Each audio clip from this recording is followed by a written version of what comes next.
And I want to thank all of the folks that were here to testify today. I really appreciate it. And for those of you who have served, thank you so much for your service. It means a lot to every Canadian.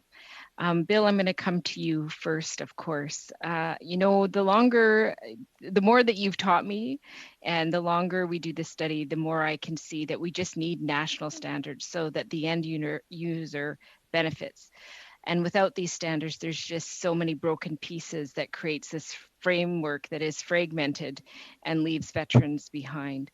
So I'm just wondering if you could tell us, Bill, how did having a service dog change your life?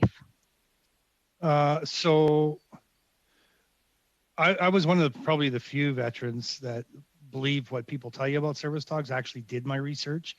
I phoned, almost a dozen providers, and only one provider asked me the question, am I safe? Do I have a medical team that I'm working with? And that was the team I initially went with.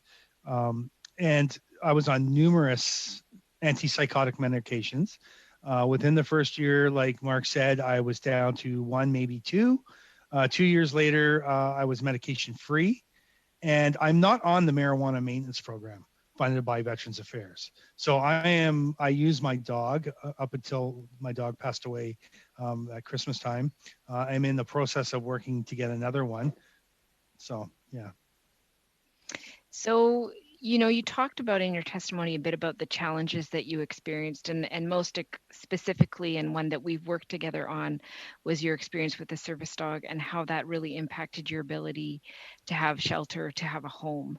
And I think that that's really important because you're not the only veteran that I've heard from who's had a similar experience. So I'm wondering if you could tell the committee a bit about what that looked like so that we have that testimony. So I can give you a specific instance that's happened in the last week. Exactly 1 week ago, 2 service dog team members were in Whistler Blackcomb attempting to gain services and were being denied service at Whistler Blackcomb a week ago. The RCMP had to be called to get involved with the directors at Whistler Blackcomb because the Service Dog Act in BC says if you don't have an ID card for BC, you can't go anywhere with your service dog. The RCMP, because they have a fiduciary duty to uphold the Canadian Charter, explained that to them. And the way in BC, Alberta, and Nova Scotia are getting around those misinformations with regards to the Act is the clause that they put in Section 1 that says the Human Rights Act supersedes this Act. But it doesn't stop the industries now having all of this misinformation that they can't just stop somebody from gaining access. I'm sorry to say that my own sister took her pet and did the test in BC in 22 minutes. She has a dog that's not trained, and now she has a certified service dog by the province of BC and can go anywhere with a pet. And it's a very small dog. So I'm having issues with my own family with regards to how the Act is written and implemented in BC. Anybody can get a service dog in BC. Anybody. If you have a well-behaved dog, you can pass the test. My dog has a standard, not a test. Yeah, it's a pretty significant difference. Could I add just a small thing on that, please? Yes, please do. I travel across Canada in my van. I'm in my van right now, okay? And what Bill mentioned, it is true. In Alberta and BC, when I was there last winter, I've been checked with my service dog. And because I'm from Ontario, you can't come. That's ridiculous. I'm traveling, right? So we need to fix that problem. Thank you.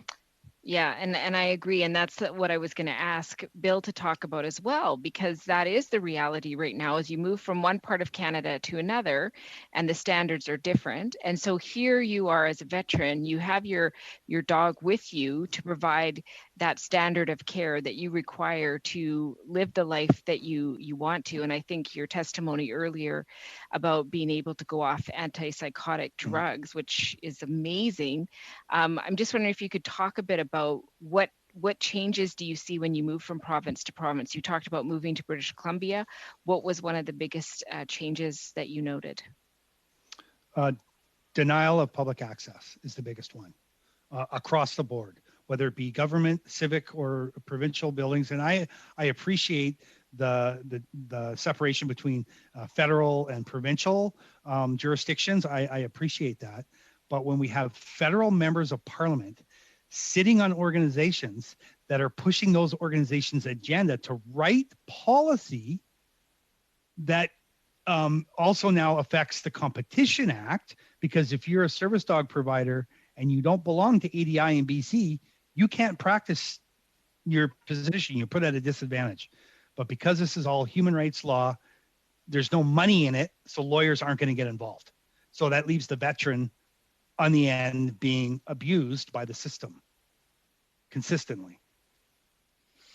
And in your opinion, what needs to happen at VAC in order for veterans across Canada safely and securely obtain a service dog? I definitely need VAC to stay out of the development of standards process. Veterans Affairs should support it wholeheartedly, but take an independent outside approach, because service dog organizations have made huge inroads to push their agenda within the department itself.